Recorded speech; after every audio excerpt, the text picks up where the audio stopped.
जय हिंद मित्र हो।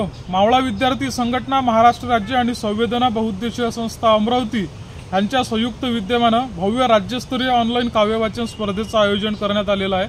आणि सर्वात महत्त्वाची गोष्ट म्हणजे या स्पर्धेसाठी कुठल्याही वयाचं बंधन नाही। आबालवृद्ध कोणीही या स्पर्धेसाठी कविता पाठवू शकता। या स्पर्धेसाठी 3 पारितोषिक आहेत। प्रथम पारितोषिक आहे आबासाहेबजी कडू यांच्याकडून 3001 रुपयाचं प्रथम पारितोषिक। द्वितीय पारितोषिक सन्माननीय सौ नीताताई कचवे यांच्याकडून 2001 रुपये आणि तृतीय पारितोषिक सन्माननीय डॉक्टर प्राध्यापक सौ शोभाताई गायकवाड यांच्याकडून 1001 रुपये। यासाठी कविता पाठवण्याचा जो अंतिम दिनांक आहे तो असणार आहे 15 ऑगस्ट। या 15 ऑगस्ट पर्यंत आपण सर्वांनी कविता पाठवून त्यानंतर त्याचं परीक्षण होईल।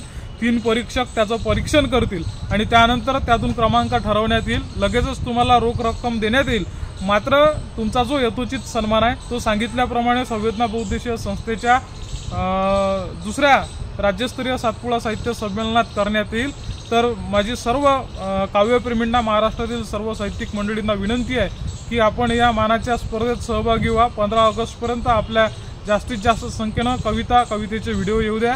यापेक्षा अतिरिक्त जर काही माहिती तुम्हाला हवी असेल तर व्हिडिओच्या शेवट मी काव्यवाचन स्पर्धेची पोस्ट टाकतोय आणि त्यानंतर या व्हिडिओमध्ये सुद्धा खाली माझा नंबर देतो आहे, त्यावर तुम्ही कॉल करून या स्पर्धेविषयी अतिरिक्त माहिती घेऊ शकता। जय हिंद, जय महाराष्ट्र, इन्कलाब।